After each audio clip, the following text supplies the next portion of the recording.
We are 3 workout partners, drank enthusiasts, bullshit talkers, and soul sisters. Yes, queen. Our goal in life, world domination. Duh. But for now, we'll spend our time with you, laughing and encouraging. We want to lift people up and hopefully motivate you to get your ass to the gym. We aren't PC, no holds barred.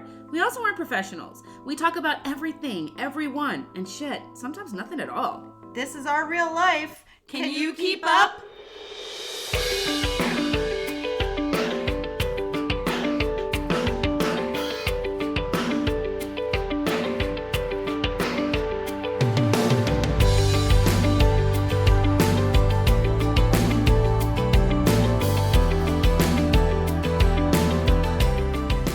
So, I'm Trisha. We're recording. Wasn't she the one? Lisa. We have And a I'm job. Kim. Hey guys, what's going on? Hey, yo. All right. How you living? Large. In living color. Nobody? Wow. Yep. We can do what we wanna do. Wow. In living color. Remember when J-Lo We all have had different those colors. were her back in her fly days. fly girl days. Yes. I should have been a fly girl. Yeah. Debatable. Oh. Show us your moves. No, talk to KK about her moves. I never said I could True. dance. You were a dance. Yeah, Say she could be a fly girl? Yes. But that's just so I could have got close to my girl. J to the L-O. Yeah, but she wasn't J to the L-O. She was Jenny still- from the block. She was Jenny from the block. She wasn't Jenny from the block then either. She was just Jenny. She was Jennifer Lopez. See, but she and I could have been best friends, and now look, you guys could have been rich, but you're not because you didn't let me be a fly girl. It all comes back. That's all I got. Okay. It's our fault. So we have some Austin East Siders in front. I'm not even You aren't Acknowledging. It's Correct. good. We're just You're gonna move learning. on. You're learning. That's what happens when you spend a week with 4 children. Going there. Ain't nobody tell you to do that. You turn your face away and then you drink. Did you drink all week? No, I didn't even have a drink. Yeah, Dumbass. that just doesn't make sense. Dumbass. I didn't either, but I didn't have 4 kids. Austin East Siders. That's our boy. We've had Austin East Siders before, right? We've only had the cider. The This cider.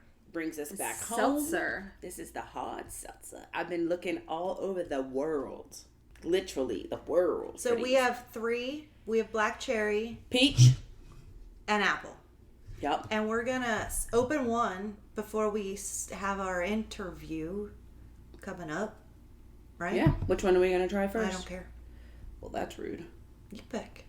Their cans are so cute, too. Look They how they did are. such They a got little nice apples. job. That and one's the- really cute. With Super the apple. cute. The apples are super cute. With the red at the bottom and the green at the top. Which one do we think is going to be the best? Because we're going to, our seltzer I challenge think next week. peach. We have to bring this I think back. peach, too.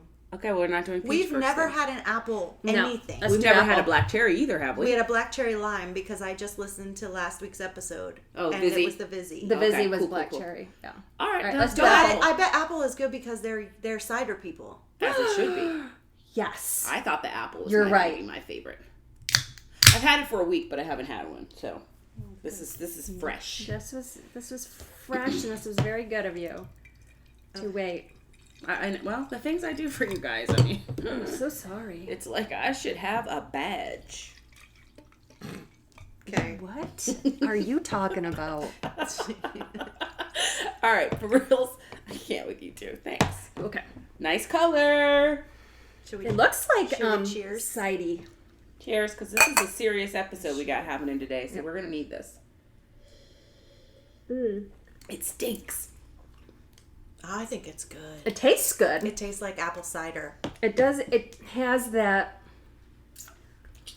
wine cellar smell or apple cider cellar smell. It's less a seltzer to me than Yeah. it is a cider. Yeah, I don't get the seltzer feeling that we got It's from a the The other. good- only seltzery thing about it is it's a little bit bubbly. But it's 100 calories. It's 5 grams of carbs, 2 grams of sugars. Does it have your protein? It ain't got no protein. No beef sandwich. A hot beef injection.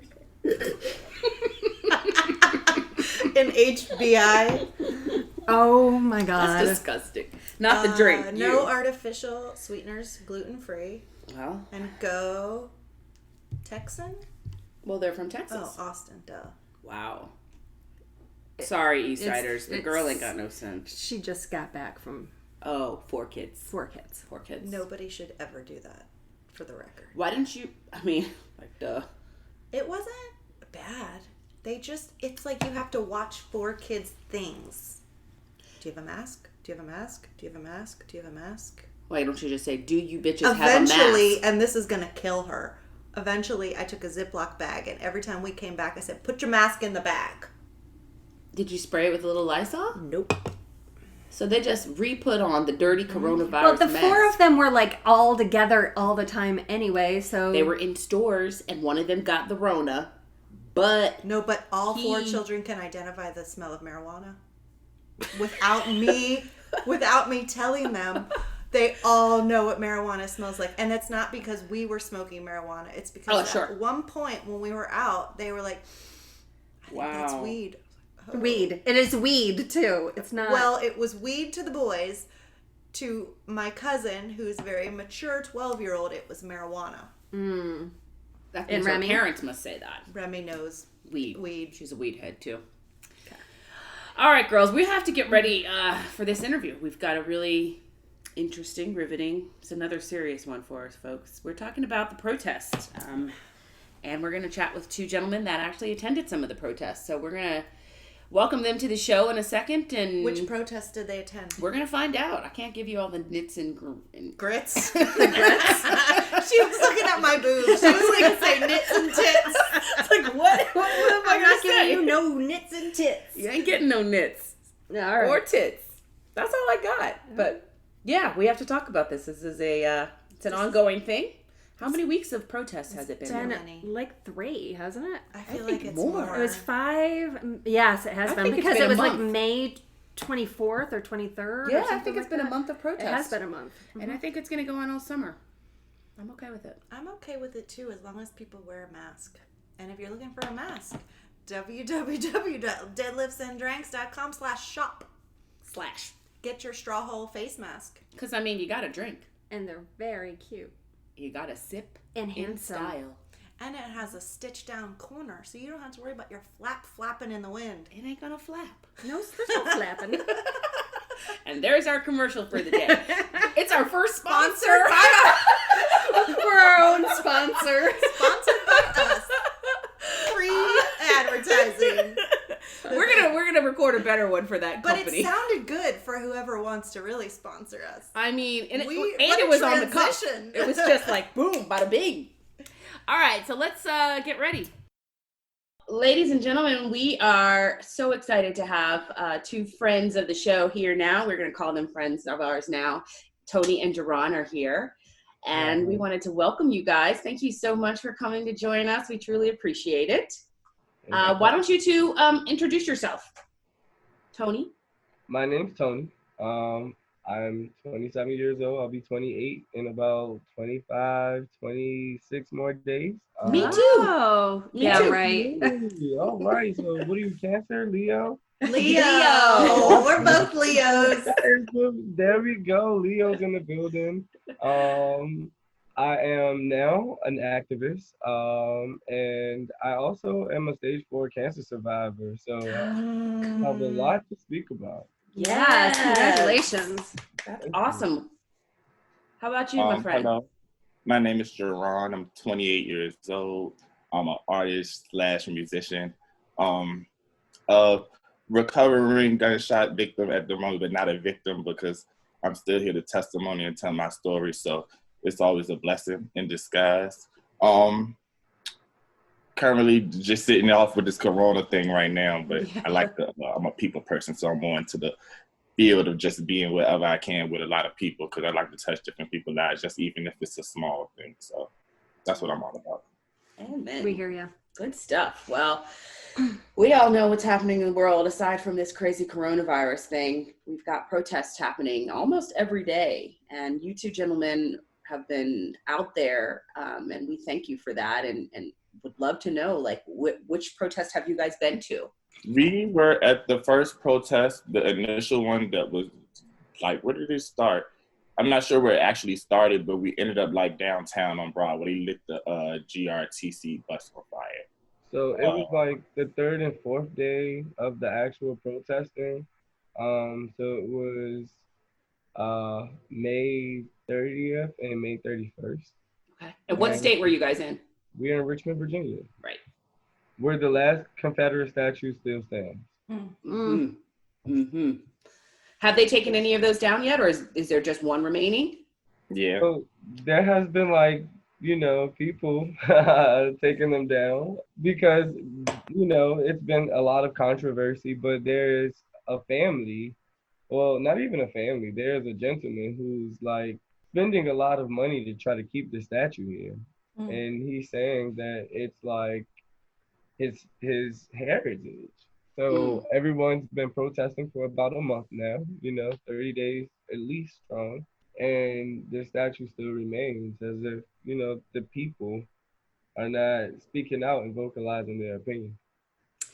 What do you think about the gentleman who's trying to save it? What do you think about his argument for trying to save it? I feel like this personally. If you wanted to save it, you can save it.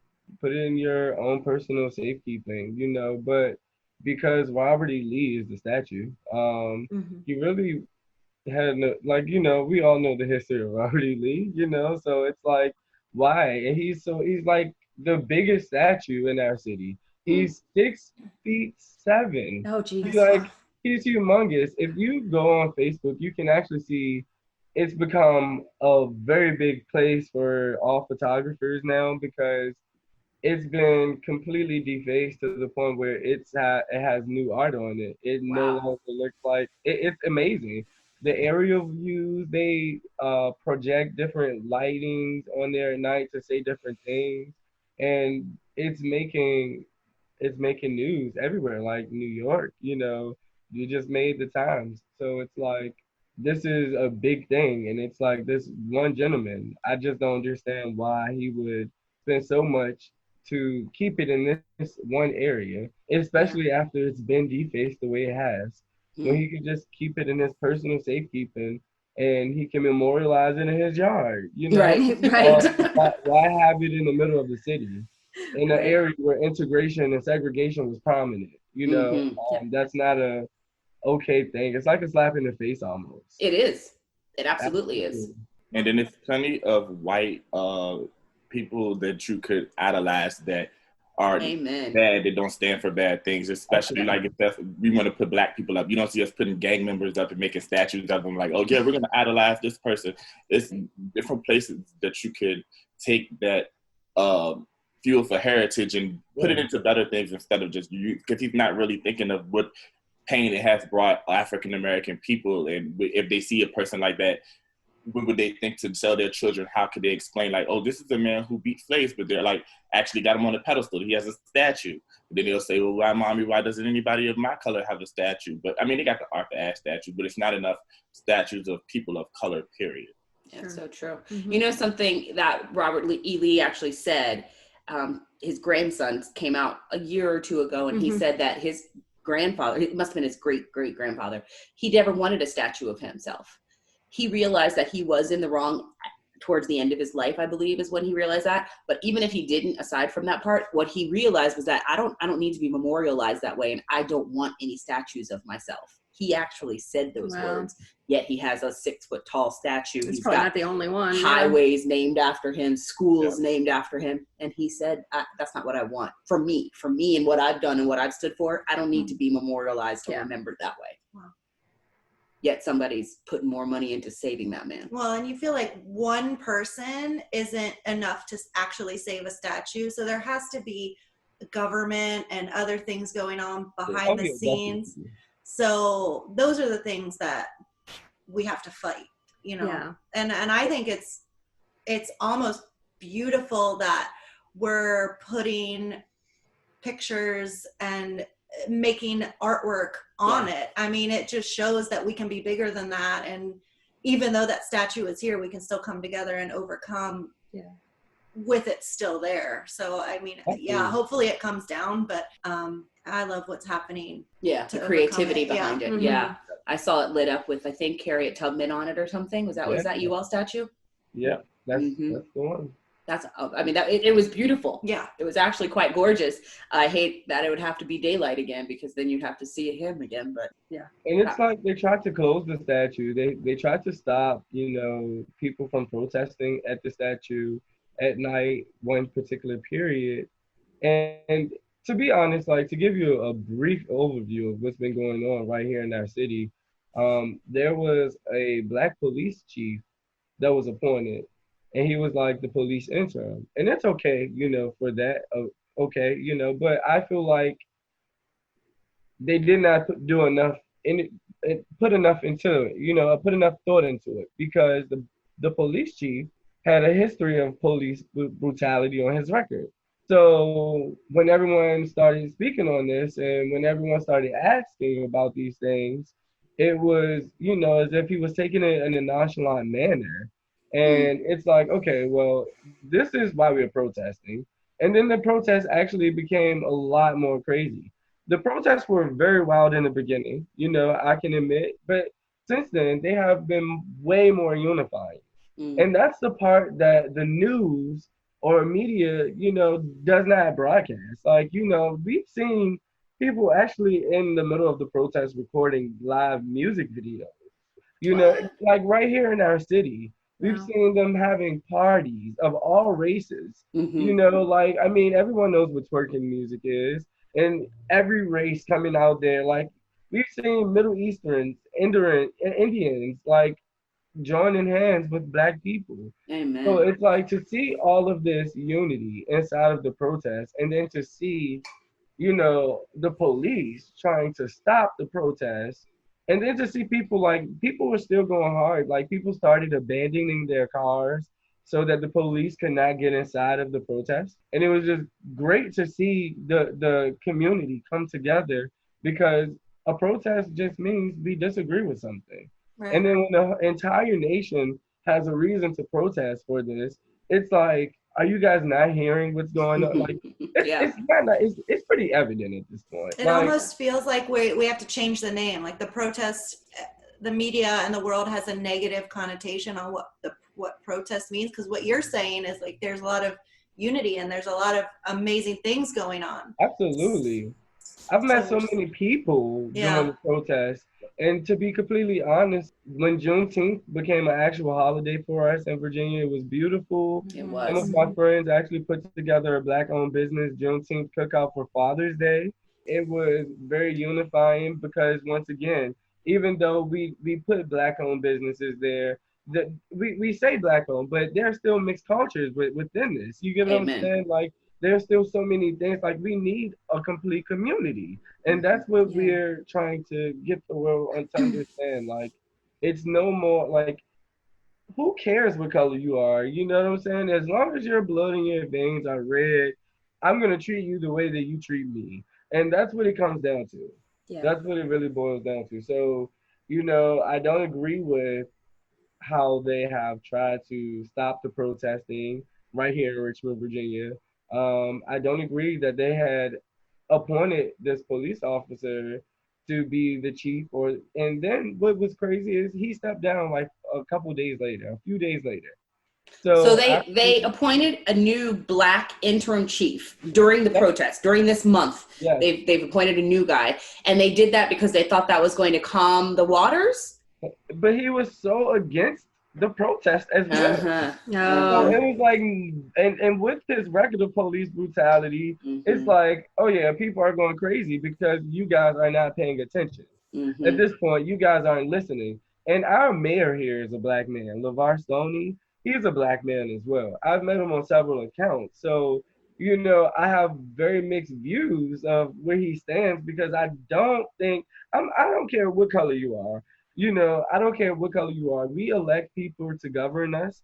And I don't do it for gender. I don't do it for color. I do it for who I feel is going to do the job and get it right, And so to have so many things going on, I'm like, all right, it's just ridiculous. I'm sure my twin can speak on that, especially after his experience with everything that's happened during the protest. Like, it's so baffling, It's very baffling. Yeah, it is. Well, since you brought that up, go ahead, Jaron. Give us Give us a bit of what happened, what you are allowed to tell, and what you're comfortable talking about. Yeah, definitely. So we were protesting that night. We started pretty early. We were out there around 7. What time did you go out there, Twin? Like 7? I don't know. I think we met up about like 10, 11. Yeah, so he was out there pretty early. I was out there, but I was just walking, driving, making sure, looking, scoping out all the scenes, making sure it's safe. Came back around 10, met up with him. We driving in the car. It's pretty peaceful. There's no craziness like people were thinking. Like when they show us on the news, it'll be rioting. They're rioting. It's a lot of aggression that we were met with for those people to be angry, and a lot that was going on with the nation at the time. But still, driving down Broad, we get around. It's getting a little hectic at this point. So I tell my friend, I said, let's go. We need to get out of here because it's not a good situation. It's looking pretty police. It's like 40 police cars coming down the street. So they're definitely going to be aggressive if it's that many of them. It wasn't that many people. Maybe a 700, maybe at the top. It wasn't that many people that needed all those police officers. Wow. Oh, man. So as we were getting ready to leave, we turned around and we were going to get out of the crowd. We were met with like a few aggressive kids. They were slamming the car with bikes, and it just slamming your car. Your car? My Tony's car. Okay. Oh, still. I was like, oh, they're getting a little aggressive. So a new car. Yeah, brand new. She just got a Volkswagen, it was brand new. So they were really like aggressive. So we were getting ready to like go through the crowd. They were moving at this point, but as we were moving, I hear like this loud bang. It almost sounded like a rock kind of like shattered something, but I didn't really know because like most people say that have been shot, you don't feel it. Oh my God. So we didn't know until we got like around the corner and I could hear my breathing like getting low, and I could like hear like blood spraying on my back. So I was like, oh, I think I've been shot. So we jumped out of the car. He wrapped me up pretty good. He's like a good surgeon too. Good to have those kind of friends. Yeah, definitely. He wrapped me up. We got back on Broad past the protesters, drove down to the hospital, and I just remember like 15 minutes later, I was waking up in a brand new day. But I do remember like the scene. It's very hectic. I just remember when we got there to the hospital, it was kind of weird. Like he had to hop off the car, holler and scream. He beat the horn multiple times, but nobody even walked up to the car. Like it was just real crazy that night. So I'm thankful for him for doing everything he did that night just so that I could stay alive. I almost didn't make it. So where did it hit you? It actually hit me in my shoulder, like right here. But the way I was positioned in the car, it grazed my lung when it came in. Oh no, Lord! And it got stuck and pierced his lung. And so, like, with him being in the hospital for so long, they were very eerie about, removing the bullet because of the position. Mm-hmm. And like, eventually he had to have surgery. Mm-hmm. So they wound up cutting a piece of his lung in order to get the bullet out. Wow. Oh, man. It's still kind of hard. Like, different stuff I go through, like, day to day. It's still, like, pretty rough. Like, my breathing gets a little difficult at times. I'm still kind of sore. Yeah. But nothing beats being alive. So Amen. Yeah. So, okay, I'm trying to understand how this happened. So you all are driving. There's obviously a lot of protesters. So there's a lot of people not in vehicles around you. Were there other vehicles trying to get through as well? To clear it, like, have you guys ever seen Broad Street or like a street named Broad Street? Like they're usually humongous. Yeah, like a downtown. Exactly, and a big thoroughfare. So as we were driving, I'm driving. So the reason why we were driving anyway is because the previous night when we had protested, we were completely pepper sprayed, and like I said, being a stage 4 cancer survivor, that's not something you want to go through. It's like, okay, I can deal with so much now. Like, all right. So we constantly had to like run away from that and then come back and join. And like, it was a lot of that. So I decided to drive my car instead of walking, So we're amidst the protest. We're in the middle of the crowd. Like, people are recording. They're like, we're playing music for them to protest to. So everyone's like, they're like, hey, yeah, we're protesting, And then as we're driving down Broad Street, there's like a lot of commotion behind us. And that's the police, and I don't know what they were met with because, like I said, once again, it was behind us. And but we can see the sirens, we can see the police, we can hear them on the loudspeakers, and you can see like the crowd starting to come at a standstill. At this point, we're not even driving anymore. We're just stuck, because people are on foot and we are in the vehicle. As we see like smoke and all this stuff going on behind us, I'm trying to roll my windows up. And he's like, because he's like, they're throwing stuff at the car, twin. They're throwing stuff at the car, so I'm rolling the windows up. And like, as I'm rolling the windows up, he's like, I think I got hit with something. I was like, what do you mean? You know what I'm saying? You are? He was like, yeah, I'm good. So I was like, all right. So he was like, no, I actually think I got shot. And he just like started screaming. And it's like, I couldn't even describe like, what was going on at that moment when I'm like, hey, what? Because, like I said, we were playing music, and then you have all the people around us riding. People are starting to jump over the car to get away from whatever's going on. So we're like kind of lost. There's like so much commotion. Right. Wow. So you didn't have a shattered window. Your windows were all already down. Actually, I did have a shattered window. So I'm trying to raise the window. Yeah. And my windshield was actually hit as well. But you didn't realize that was a bullet that shattered it? You thought it was something else? Okay. There were about a few bullets that came inside of the vehicle. Ugh. Exactly like, from the rear of the car. Wow. So, were other people hit if there were so many people around?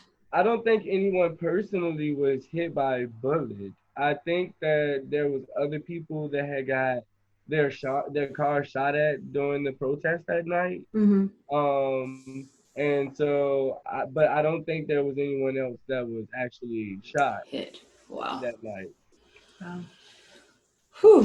So the bullets ring out, and of course now you guys are still trying to drive to get away. Does the crowd then just go crazy in trying to disperse? The bicyclists are always out at the protest to keep the police to build a line, So they were kind of like building a line, and because people are starting to run, so they weren't trying to let us through.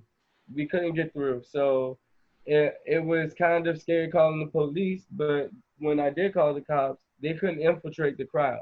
So at this point, I'm like flashing my lights. I'm holding on the horn, and I'm like, hey, get out of the way. And so like finally, they started to move out of the way enough where I could drove on the sidewalk and got over to the next street to check on my twin to make sure he was okay.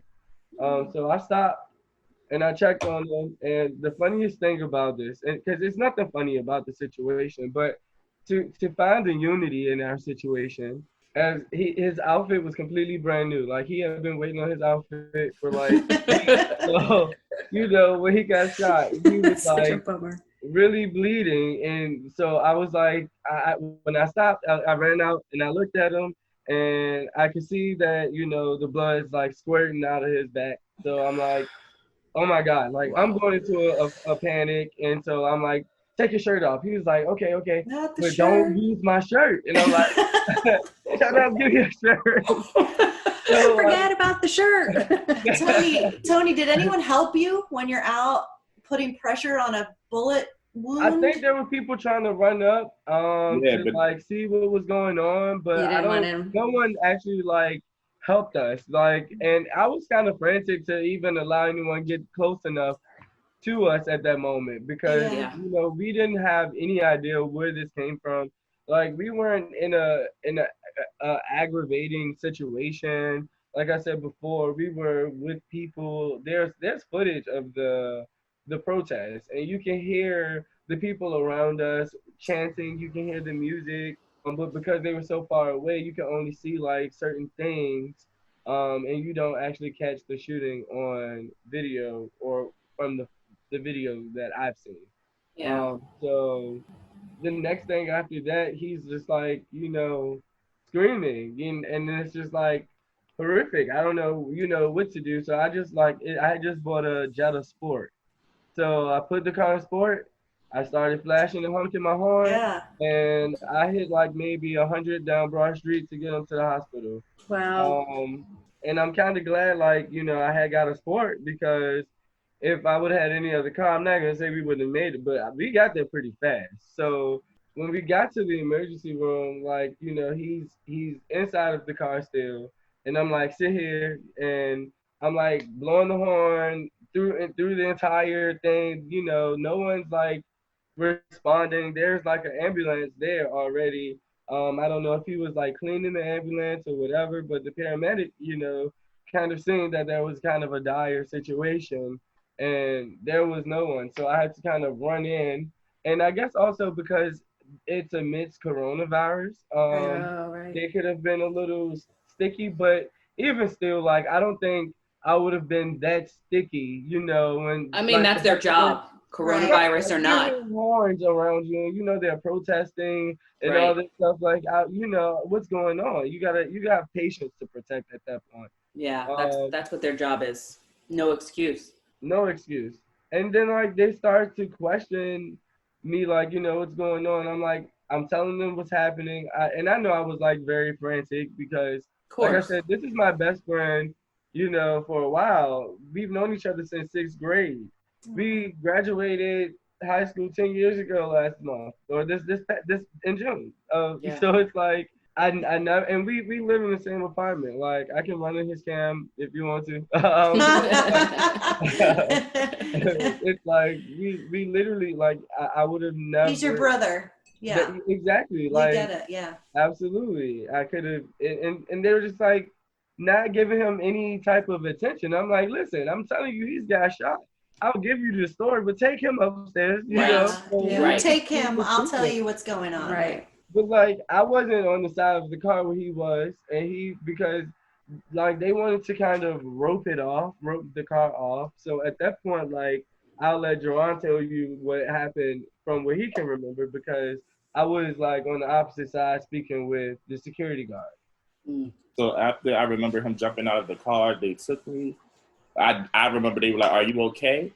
And I was like, "I've been shot." No, I got blood gushing out of me. Yeah, like it didn't. Maybe they didn't see it because it was wrapped. Okay. As I stepped up, I remember them pulling me up, and then I remember throwing up blood. So no. I did that. They was like, "Okay, it's pretty serious." They called the stretcher. They came and got me. They threw me upstairs. That was pretty painful too, because just the air pressure and me trying to stay alive. They put the tube down my throat. I could feel that. I felt the corona test.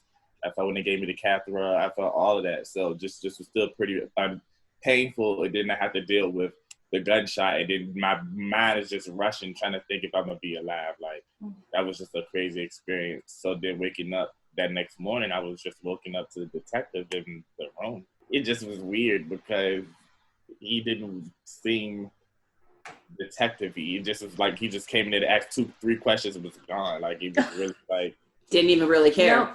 Yeah, it didn't seem right. I'm like, something's not right. Like, so then just trying to get in contact with anybody, it was pretty hard to get in contact with anyone for the first week. As far as the police department is concerned? Correct.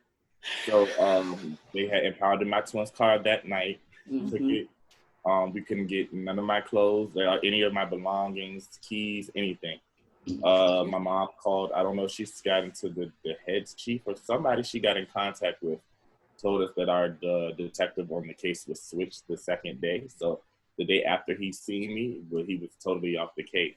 So no one notified us to say, "Oh, you got a new detective," or anything. So and you're alone because of COVID, right? Yes, definitely alone in the hospital. I could call people that I could remember their phone numbers. Yeah, right. But I couldn't do too much. I couldn't see anyone, so I was just really like, it was a really hard emotional. I couldn't speak with them for 2 days. 2 days. They had me as a person of interest.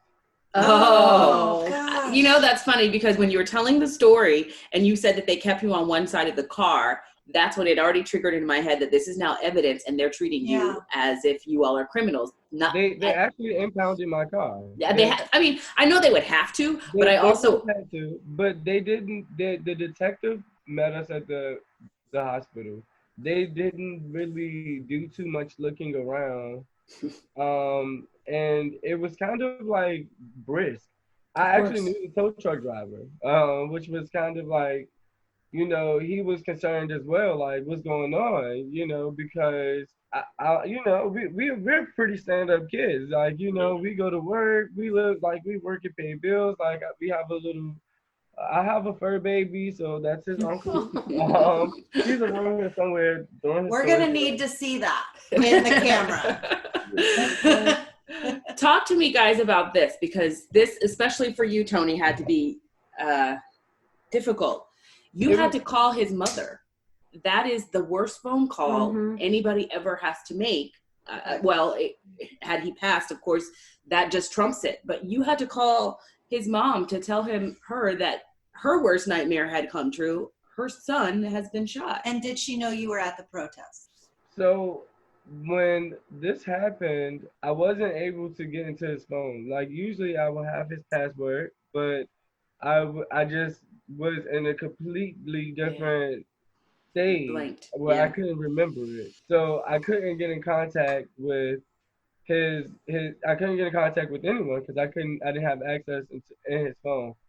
So another one of his friends called, and I was able to answer and speak to them. When I spoke to them, they were able to get in contact with his brother. And from there, he was able to call his mom. Wow. And like I said, it was very crazy because they had impounded my car at this point. And so I really didn't know, like they didn't allow me to retrieve anything from the car. And I can understand that, but it was like, okay, well, house keys, wallet, they gave me that out of courtesy. Yeah. Because it took a while to impress them that these are the things that I needed, and I'm like, you guys are taking my car, you guys have my keys, you guys have like everything that I had, I just left on the seat because I needed him to get help. Of course. So that was like kind of crazy. And then like I just kind of felt like out there, like I don't know how I felt because there were security guards there, and they were just like, okay, well, what's next? And I'm like, well, you tell me. Like I'm outside, I don't know what I'm supposed to do. Like my car is gone. I have to figure out a arrangement to get home at this point. Like this was completely unexpected. So right. I was completely confused. There was no answers. And no, they didn't like detain me or anything. They let me go at my free will. But the fact of having to tell his other friend, his other best friend on top of that he had been shot and that he was getting treated, it was like, wait, what happened? And it was just like, I couldn't gather the words. Like I just couldn't stop crying. It was I just couldn't stop crying. So the emotion that I felt was just like, I don't know. I was overwhelmed. There was no real words for how I felt at that moment because I couldn't believe at that instant. Like there was no, and not in a physical sense where like, like I had lost everything in me at that moment. Like my car was gone, my twin was in the emergency room. You're in a state of shock. Exactly. So it was really just a confused state more than anything else. Like I needed for his brother to actually be there to kind of calm me down and say, hey, he's going to be okay, because like I said, I cried for days, and it was just like, okay. And I couldn't go to work for like a couple of days following this because like I said, I was completely out of it, I woke up and I was just like, I was confused the very next day. I was like, it's no way this happened to us. Like, this is no way. Yeah. Wow. Jaron, guys, our parents give us the talk. What was the talk like from your mom to you? But she called me and I definitely expected what the hell are you doing out there? Why weren't you at home? But it was completely different. What kind of shocked me, she was just really nurturing and making sure I was okay. She was like, yeah, I seen that they were protesting And I was like, yeah, Mom, we were out there definitely protesting, but we were doing it peacefully and respectfully. So I don't feel like the need of me being shot was, I'm saying plausible, but now I'm at the point where I feel like there's a lot of stuff going on that makes me feel different. I'm not saying I don't feel safe with my police department, but I don't feel like safe with my police department, and my mom could attest to that as well. So just her having my back and making me feel like I wasn't crazy, it was my fault or something for being in that position was really good. And it really helped me doing a lot, because she was like that's like my best friend regularly, but speaking to her on a day-to-day basis in the hospital kind of helped me too. And speaking to Tony as well, just having a support system of people that I could talk to every day. Because like you said, being in there with different COVID cases, it did not have I went through like 6 roommates. So just a different person, like almost every other day. It was kind of hard. Like you couldn't really build a bond with somebody in there because then they're gone. How long were you in? I was in there for 2 weeks. Oh. Wow. Well, I can take a step back and say, just for speaking with you two for the past however long, your parents have raised good people. So speaking to your mom on the phone, I would say, yeah, she wasn't going to yell at you. She knew you were there peacefully protesting because she knows the type of guy that you are and that Tony is. But I hope she's okay too. Hope she's she's doing okay. Good.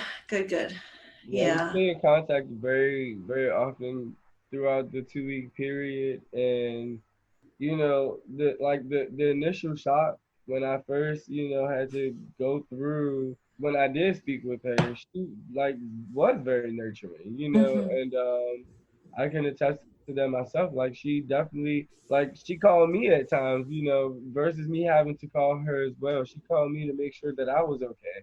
Yeah. So it was a beautiful thing, a very beautiful thing. Like I said, unifying time, even throughout everything, it's been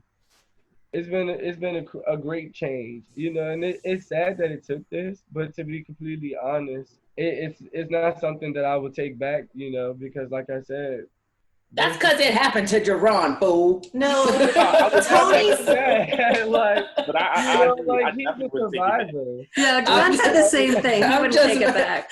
I'm just agreeing with you. Tony's really good at finding the positive. And so, and it's brought so many people into a greater stance. It has definitely brought a lot of people together to a degree where, I'm just it was unexpected. So I think that it has brought a lot of community to a lot of different things. That's why I would not.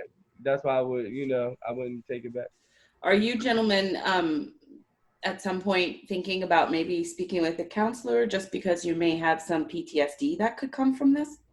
I definitely want to. I've been talking to people that help after crisis, different people, but I've been more strengthened in my religious faith now. I think I like to get back into church. Good. But I definitely want to speak to counselors, because now the PTSD, I see that is real. Mm-hmm. I'll wake up at the drop of a hat. Lately they've been doing a lot of fireworks. That really still is scary. Those are scary. But I remember the other last week, and me and Tony were in my room. We were watching TV, and it just was literal gunshots rung out, maybe 3. Wow. Those scared us both. Just the whole reaction is not the same anymore. So I just know that certain stuff will never be the same. I talk in my sleep now. I wake up in cold sweats. A lot of stuff has changed. So I do definitely need to talk to somebody. But once I talk to somebody and they build me up, I think that I can also be a person that goes and talks to other people that have been in those situations, because I've been in that situation. Yeah, you'll be you already are a testimony. Yeah. And so that will just continue. But Tony, I'd like to hear if you're okay talking about your cancer survival. I mean, you both can give back in so many ways in your life. And Tony, you speak so positively of all these negative situations, but because we survived them. Amen. Being a victim, I feel like we should call each other survivors.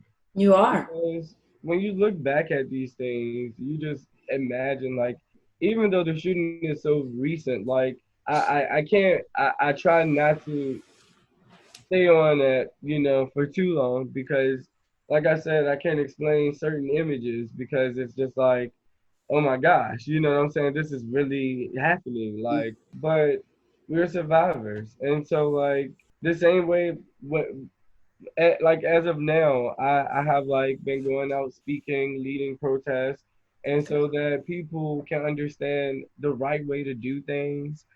Because even though we were protesting, the protests were a little everywhere. They were here, there. There wasn't a lot of direction, but there was still a lot of unity. There was still a lot of togetherness. There was still things going on. So now I speak out with a couple of people, and I've joined a group here in Richmond that's newly founded, who has put me in contact with like our lieutenant governor here, Justin Fairfax.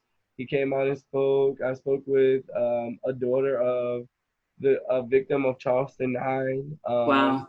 So it's like it's a powerful thing, and so like I just think with all those experiences that I've had, and to speak on the cancer thing, when I was 25, about 2 years ago, I was diagnosed with stage 4 Hodgkin's lymphoma, and at the time I was working in a warehouse, so I was around a lot of different chemicals, a lot of forklift dust, things of that nature.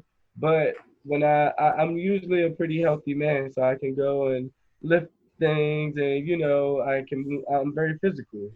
So when I was at work this particular day, I just was really, really cold, and I couldn't lift anything. I was just weak. My back was hurting. I had cramps everywhere. Like I was just in a crazy position. I went home and then I just rested.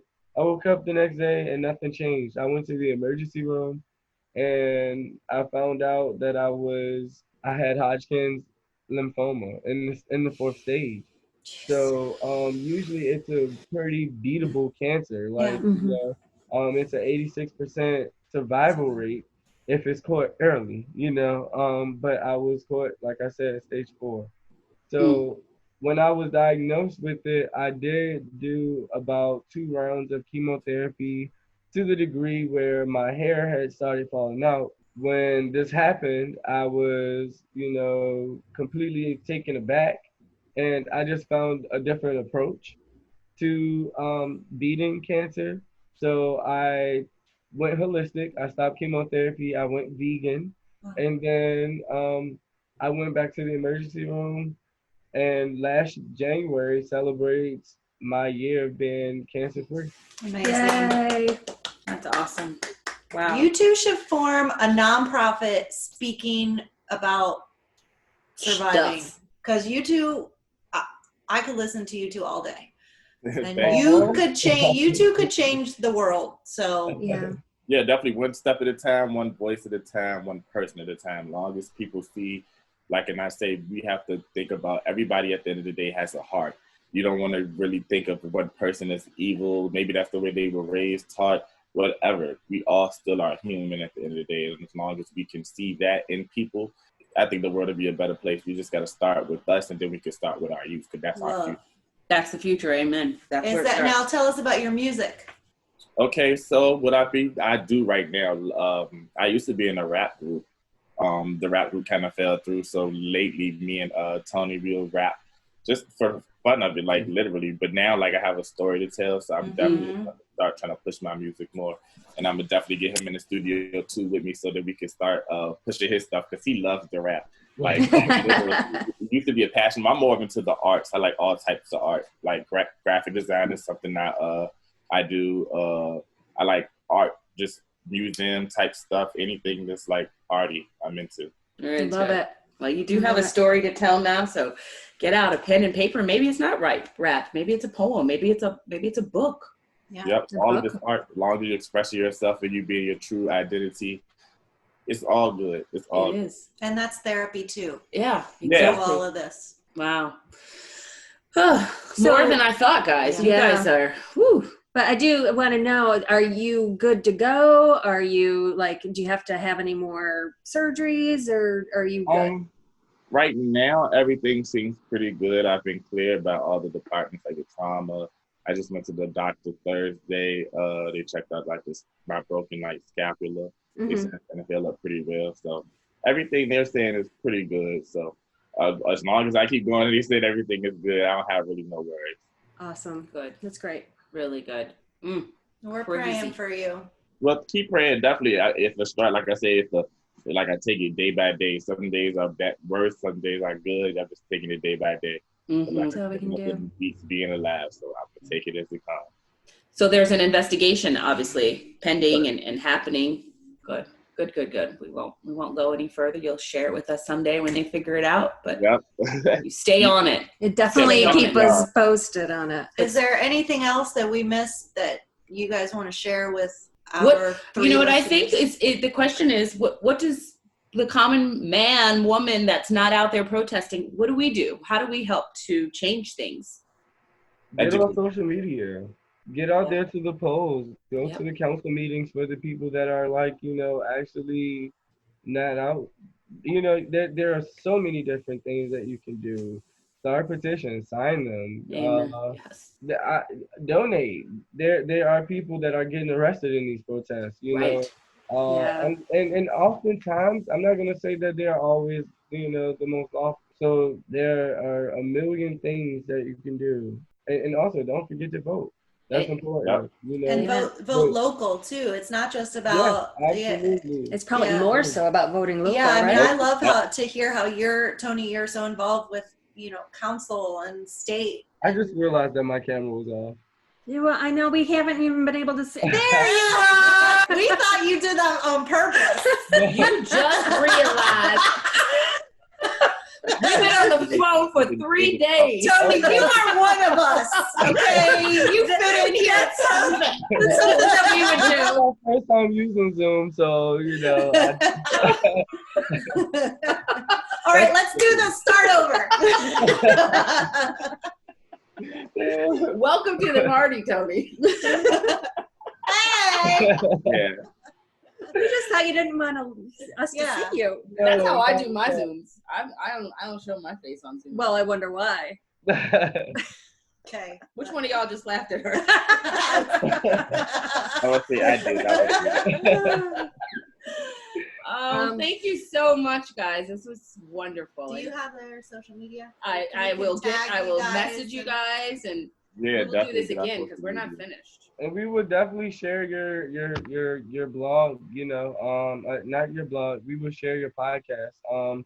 We just were previously on another podcast with a friend of mine. And so we spoke about different topics on that podcast. And so we definitely would share. That's the way that we support. That's the way that we show people, because some people are really afraid of the protest. Like you said, how do you get back?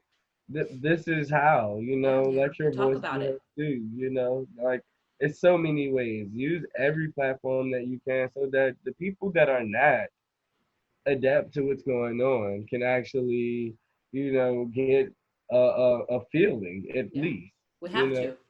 We have to do that. Yeah. So we definitely want you guys back. I want to have like a round table with other people and other opinions. Amazing. And just to get the word out. We're all still learning. Even us. And us. And I think, Jaron, you were saying one thing we could do is just educate ourselves. That's it. Yeah, definitely. Get into learning different laws, learning different things about your history. Just learn so that you can educate yourself about yourself, and then you can educate yourself about others, because we all come from different backgrounds. So it's just so many different stuff that we can learn about each other and still not taking a negative tone like people try to do nowadays. You don't have to do it like that. We have to have a different approach now. We do. Well, you guys definitely show that that's what you can do, and it seems to work. Let's keep it up. Yeah, definitely.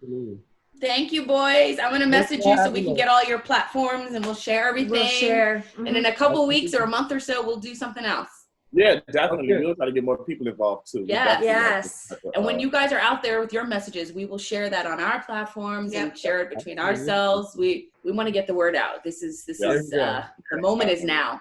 Yep. Absolutely. Got to keep the momentum going. Yeah. There you go. Thank you, boys. All Have right, a good thank weekend. you. Not Thank you. Thank you for letting us see you, Tony. Yeah.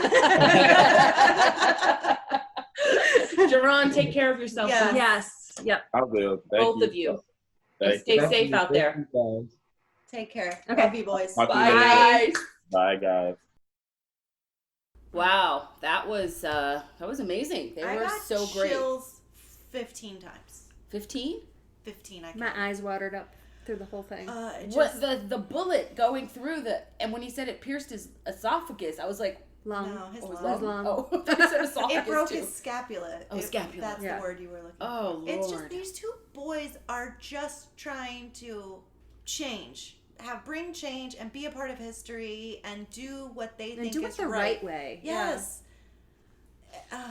But honestly, I love Tony's outlook in that all of this bad shit is happening, and they're gonna make something positive out Yeah. of it. They both were very, very positive. Yeah. Extremely. And they wouldn't take Yeah. it back. He said, my twin, he called him his twin. You guys are my twins now. We're triplets. So dumb. When they kept saying twin in the beginning, I was like, these two probably are not understanding what they're talking about. Well, Well, no, I was and, like and a then I'm term like, of well, I can't endearment. see Yeah, them. since you couldn't see them, I was like, they probably really think that they're twins. No, I don't think I did. No, But I didn't thanks think for that. giving me a little credit.